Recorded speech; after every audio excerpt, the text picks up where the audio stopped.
மீன ராசி அன்பர்களுக்கான சனி பகவான் வக்ர பயிற்சி பலன்கள். உங்களுடைய ராசிநாதன் பார்த்தீங்கன்னா 4ஆம் இடத்துல கேந்திரஸ்தானத்தில் இருக்கார். அதனால் உங்களுக்கு எந்த ப்ராப்ளமும் இல்லை. சுகஸ்தானம், ஆடை ஆபரணங்கள், புதிய புதிய ஆடை வாங்குறது, ஆபரணங்கள் வாங்குறது, இந்த விஷயங்களும் உங்களுக்கு நல்லாயிருக்கும். சனி பகவான் பார்த்தீங்கன்னா உங்களுடைய ராசியிலேயே இருந்து வக்ரகதியில் இருக்கிறதுனால நீங்கள் எந்த ஒரு வேலை செஞ்சீங்கனாலும் அது திரும்ப திரும்ப நீங்கள் செய்கிற மாதிரி இருக்கும்.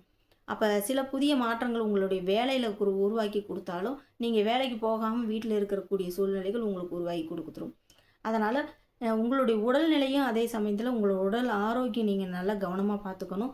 நல்ல சாப்பிட்றது, நல்ல ஹெல்த்தியான ஃபுட்டாக சாப்பிட்றது, அதே போல் உடல் ஆரோக்கியத்தை நீங்கள் மேம்படுத்துறது, உடற்பயிற்சி, தியானம், யோகா, இந்த விஷயங்கள்லாம் நீங்கள் செய்கிறது உங்கள் உடல்நிலையை ரொம்ப மிக பாதுகாப்பாக உங்களுக்கு கொடுக்கும்.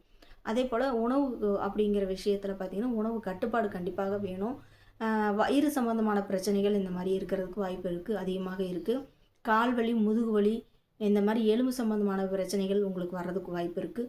கடன் சார்ந்த தொல்லைகள் உங்களுக்கு அவ்வப்போது இருந்தாலும் அது தீர்க்கமான ஒரு சுமூகமான தீர்வை கொடுக்கக்கூடிய வாய்ப்பும் உங்களுக்கு அமையும். இந்த ஒரு 138 நாட்கள் நீங்கள் உடல்நிலையில் மட்டும் நீங்கள் சரியான கவனம் செலுத்தினா போதும்.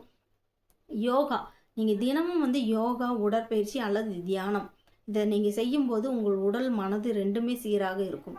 அப்போ இது ரெண்டுமே நல்லா ஒரு சீராக இருக்கும்போது நீங்கள் எந்த காரியம் செஞ்சாலும் அது உங்களுக்கு ஒரு நன்மையை கொடுக்கும், உங்களுக்கு ஒரு நல்ல வளர்ச்சி பாதையை கொடுக்கும், உங்களுடைய காரியங்கள் அனைத்துமே வெற்றி அடையக்கூடிய சூழ்நிலையை உருவாக்கி கொடுக்கும்.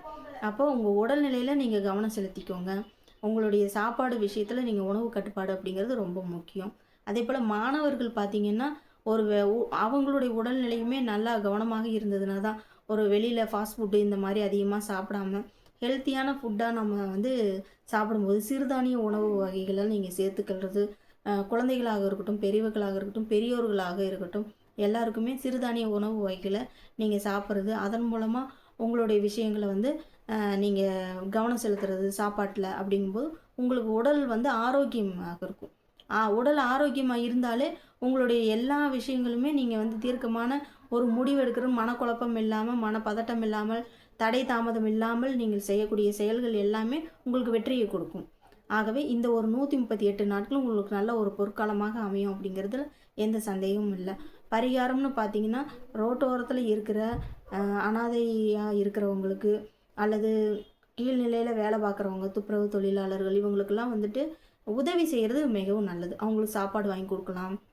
உங்களால் என்ன உதவி செய்ய முடியுமோ அதை நீங்கள் செய்யலாம். பெருசாக நிறைய பேர்த்துக்கு கொடுக்கல, 1000 பேர்த்துக்கு கொடுக்கலைனாலும் ஒருத்தருக்காவது வயிறார நீங்கள் உணவு கொடுக்கும்போது அவங்களுடைய புண்ணியங்கள், அவங்க கொடுக்கக்கூடிய